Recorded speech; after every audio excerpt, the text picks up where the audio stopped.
Halo guys, kembali lagi di channel Andre for Jawa Now. Di video kali ini gua akan membahas tentang timnas Indonesia ya, baik itu ada timnas senior, timnas U19 ya, dan juga terkait beberapa jadwal di liga-liga dunia. Itu ada Liga Inggris, Liga Spanyol, Liga Italia, Liga Jerman dan lain-lain. Oke, dan tanpa lama lagi langsung saja kita mulai di pembahasan pertama, yaitu ada eh, timnas ya, timnas Indonesia yang dilatih oleh coach Sintayong itu membatalkan FIFA friendly match ya, dimana sebelumnya sudah dijadwalkan di bulan Maret ya, di bulan Maret ya, baik itu di pertengahan Maret ya, banyak sudah direncanakan jadwal, tetapi harus dibatalkan karena eh, Coach Sintayong ingin fokus ke pemain yang sedang melaksanakan pemusatan latihan di Korea Selatan, yaitu pemain timnas U19 ya. Sebenarnya di satu sisi ada kerugian dan juga ada keuntungan bagi timnas Indonesia. Keuntungannya itu adalah timnas Indonesia U19 bisa menjadi lebih fokus dengan adanya pemusatan latihan.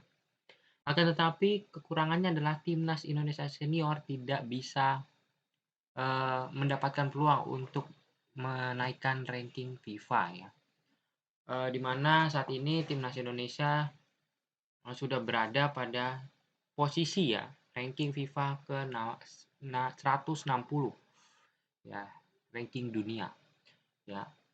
Dengan adanya pembatalan ini tentunya timnas Indonesia tidak mendapatkan peluang untuk menaikkan kembali di bulan Maret ini. Kita tidak tahu untuk kedepannya mungkin ada perubahan ya terkait dengan adanya jadwal-jadwal FIFA friendly match ya di timnas Indonesia. Juga dijadwalkan beberapa kabar beredar bahwa timnas Indonesia akan melawan ranking yang lebih tinggi. Ada yang bilang ranking lebih rendah ya.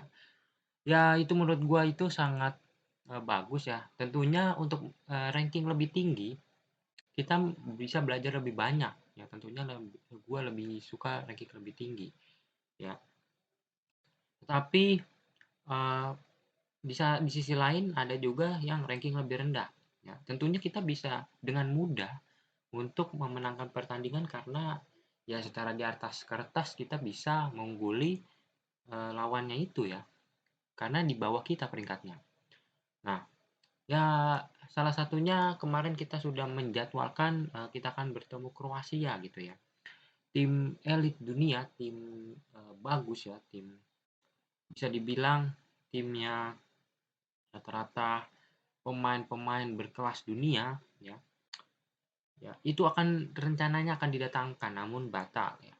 Karena beredar kabar bahwa timnas Kroasia tidak berani untuk melawan Indonesia karena adanya pandemi Covid gitu ya. Terus selanjutnya ada Uzbekistan. Uzbekistan juga sama. Uzbekistan tentu di atas kita ya, di atas kita rankingnya, dan juga uh, itu batal. Dan sama halnya juga dengan Bangladesh, uh, yang notabene adalah di bawah kita dan itu juga pun batal. Nah, uh, seperti itu untuk pembahasan review sedikit terkait dengan timnas Indonesia senior dan timnas U19 ya, dalam rangka persiapan ya yang diadakan oleh Sintayong itu adalah TC ya, untuk persiapan Piala Dunia U20 di tahun 2023 mendatang. Kita doakan semoga sukses ya untuk meraih kemenangan demi kemenangan di setiap laganya. Dan selanjutnya kita lanjut ke yang kedua, ada pemain pilihan ya. Pemain naturalisasi, banyak pemain naturalisasi yang sudah dipanggil coach Sintayong ya. Salah satunya yang eh, akan diseleksi, akan diumumkan ya dalam beberapa hari ke depan ya. Itu adalah Emil Audero Mulyadi atau Jordi Werman. Untuk Emil Audero Mulyadi itu adalah pemain Sampdoria ya. Umurnya adalah 25 tahun, dia kelahiran 97. ya. Dia ini memiliki uh, banyak caps ya tentunya, dan juga salah satu pilar penting di Sampdoria, yaitu sangat penting ya. Ini di Liga Italia itu sangat penting sekali. Dan juga pemain yang selanjutnya adalah Jordi Wehrmann ya. Pemain berumur 23 tahun ya, yang bermain di uh, Swiss ya, pemain di Swiss gitu. Dan untuk Jordi Wehrmann tentunya berposisi sebagai gelandang. Kalau Emil Audero Mulyadi itu sebagai kiper ya.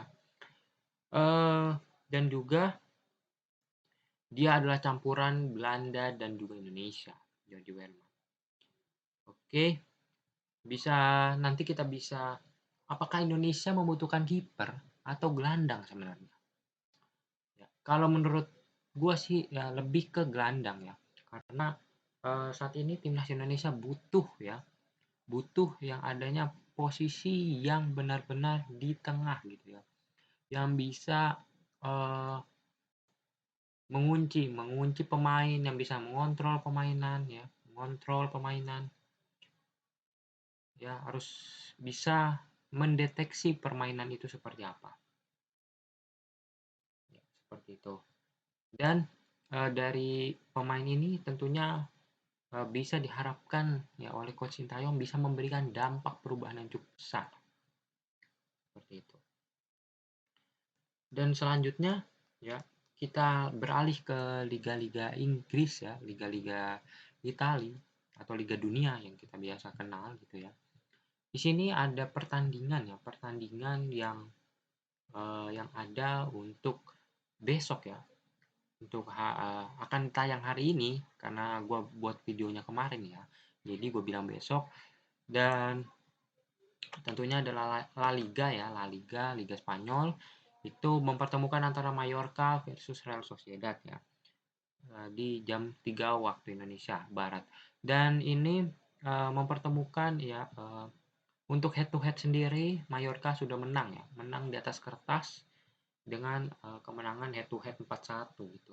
Ya gue memprediksi sih bahwa Mallorca itu bisa menang lagi sih, karena head to headnya juga lumayan jauh 4-1, kecuali 3-2 ya atau 2-1 itu baru gue memprediksi bahwa bisa imbang. Dan yang kedua ya ada dari FA Cup tentunya. FA Cup itu ada Luton Town FC ya versus Chelsea ya. Ya tentunya kita tahu pasti Chelsea banyak diunggulkan di laga kali ini ya. Jam 2 ya waktu setempat ya. Ya sudah pasti Chelsea banyak penggemar, kita lihat aja besok ya permainannya seperti apa. Lanjut ke pertandingan selanjutnya di FA Cup itu ada Southampton versus West Ham. Nah, Southampton versus West Ham ini secara head to head ya. Secara head to head itu dua kemenangan untuk yang diberikan oleh West Ham United dan juga Southampton itu satu. Nah, ini bisa gue bilang bahwa laga ini akan cukup sengit ya, karena kedua tim hanya berbanding tipis untuk head to headnya. Nggak seperti tadi ya, bahwa Mallorca dan Sociedad 4-1 itu cukup telak. Ya mungkin itu secara di atas kertas, namun kita tidak tahu untuk di lapangan nanti, bisa saja berubah. Oke, seperti itu untuk Southampton dan West Ham United. Kita lanjut ke FA Cup berikutnya, yaitu ada berita ya dari Liverpool FC ya. Liverpool FC versus Norwich ya. Tentunya Liverpool banyak diunggulkan ya. Pastinya Liverpool akan menerapkan counter attack yang cukup dengan adanya Mohamed Salah, dengan Sadio Mane, mungkin dilapis oleh Diego Jota ya. Dengan tren kemenangan head to headnya 5-0 ya untuk Liverpool. Tentunya ya gue emang feelingnya ke Liverpool sih. Terus untuk ke Italia ada Fiorentina Juventus ya. Ini untuk Fiorentina Juventus dia juga imbang. Beda-beda tipis, bukan imbang. Beda-beda tipis dengan skor 2-1. Ya, gue prediksi Juventus bisa ya paling tidak bisa menang tipis lah ya atas Fiorentina ini. Terus kita lanjut ke pertandingan di Copa del Rey ya. Tadi adalah Liga, ada Copa del Rey. Ya, ada Athletic Club ya, atau Athletic Bilbao versus Valencia. Ya, ini Athletic Bilbao ya lawan dengan Valencia. Kemenangan 1-0 ya bagi Athletic Bilbao. Ya, ini masih seimbang lah. Valencia tuh skuadnya juga bagus ya, masih ada performa yang cukup baik. Ya, yang gua prediksi laga ini juga akan sangat sengit ya. Ya tentunya bisa lah ya untuk menyeimbangkan atau bahkan kembali memenangkan Athletic Bilbao ya. Ya contohnya ada Carlos Soler ya yang tentunya bisa menghidupkan suasana permainan dari Valencia. Oke, selanjutnya dari DFB Pokal Liga Jerman ya. Di sini mempertemukan Hamburg versus Karlsruhe ya, tentunya Hamburg yang prediksi gua menang. Terus Hannover 96 ya melawan RB Leipzig ya, tentunya RB Leipzig ya dengan adanya Lukas Klosterman dan teman-teman ya di sini, di mana RB Leipzig bisa memenangkan laga ya, bisa memenangkan laga pada besok ya. Ya, ada Lukas Klosterman, ada Emil Forsberg ya, Szoboszlai ya, dan juga striker yang sangat-sangat menjanjikan yaitu Poulsen. Dan yang terakhir ada Bochum ya versus Freiburg ya. Kalau ini mungkin belum pada bisa tahu head to headnya ya, tapi Bochum menang 3-1 ya melawan dengan Freiburg ya. Kita harapkan untuk laga-laga yang selanjutnya bisa kita review kembali untuk hasilnya ya. Oke, terima kasih, sekian dari channel Andre for Zaman Now. Sampai jumpa di video berikutnya. Terima kasih.